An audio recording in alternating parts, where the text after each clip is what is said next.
I now get to work from home, and this is gonna be amazing. I'm just gonna roll out of bed feeling refreshed since I get to sleep longer because I no longer have a morning commute.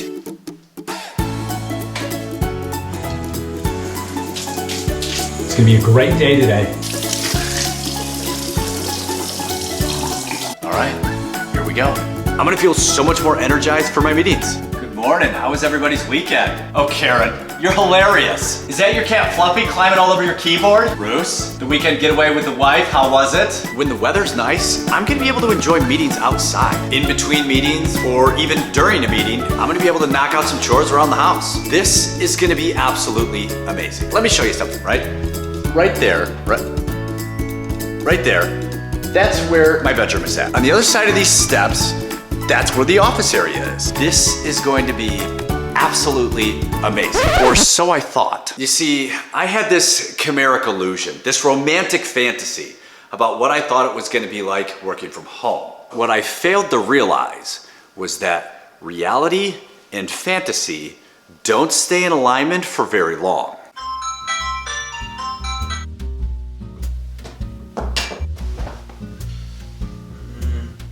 Not today. Not today.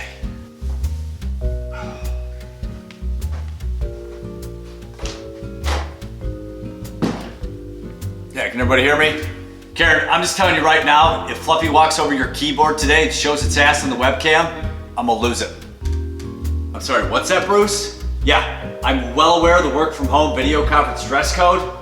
I tell you what though, when you're not wearing a button-down Hawaiian shirt in January when you live in Ohio, maybe I'll consider your opinion. That lighthearted energy that I was initially bringing to the meetings, that quickly faded. And then the romance of having a meeting outside or doing anything outside in general, well, that was taken away from me too due to some unforeseen construction. When I was going into the office every single day, I would have a routine. I would come home, I would set my things down, go into the bedroom, change into some gym clothes, go into the garage, knock out a workout, grab some food, do some things around the house, and depending on if I was in the mood or not, I'd call up some friends, go out for a while, have a good time, come home, and then repeat the next day. Once I started to work from home, that routine that I have been used to living for years was gone.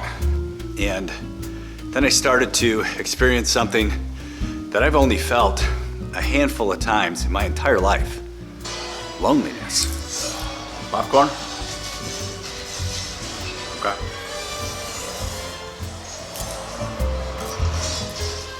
Now I had some questions. Why was this happening? My social life, it hadn't really changed at all. My job actually became easier and less stressful now that I was doing it from home.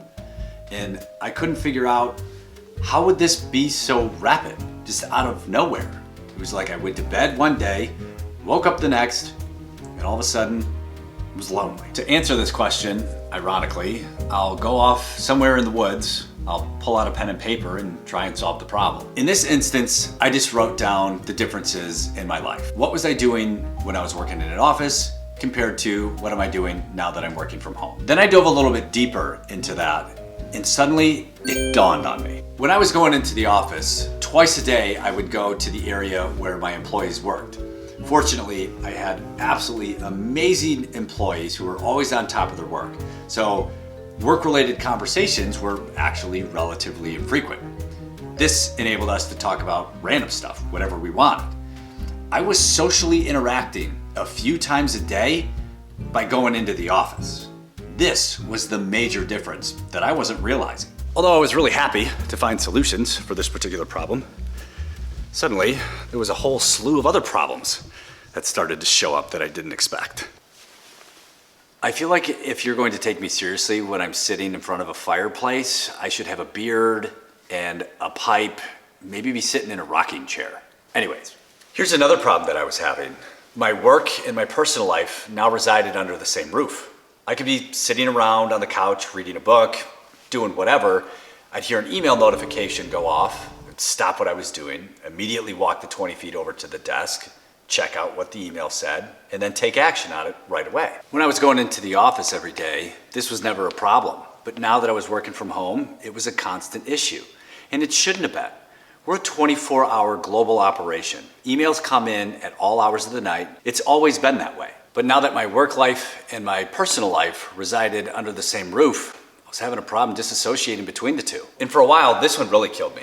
I wouldn't leave my desk for virtually anything. I've timed myself, and it literally takes me just over a minute to go to the laundry room, get a load out of the dryer, bring it into the bedroom, and get back to the desk.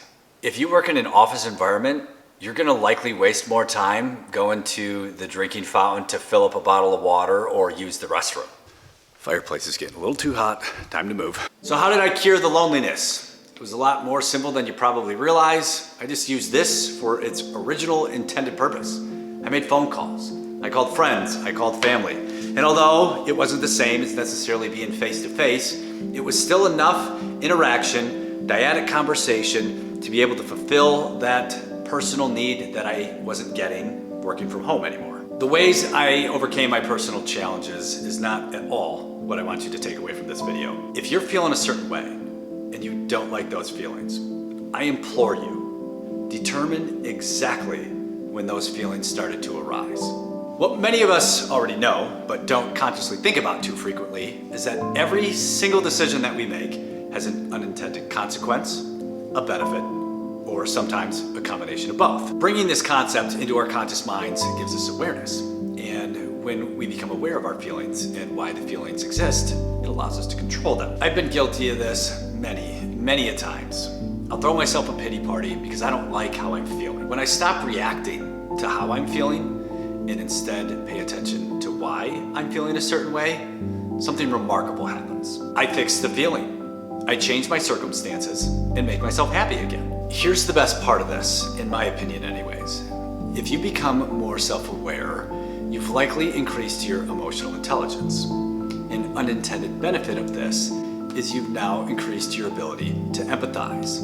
When you possess a higher degree of empathy, you are now able to help other people through their personal struggles because you are genuinely able to relate with their emotions.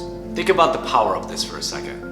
Someone you have a close relationship with seems a little bit off. You now have the power, the ability to deep dive into whatever their problems are and try and find a root cause and then provide them with a solution which is going to completely change their mindset and bring them into a state that is much more fulfilling and enjoyable because you've now gained the skills of emotional intelligence and empathy, which are paramount if you're trying to be able to help somebody else get through some struggles that they're going through. Nothing in life will be constant.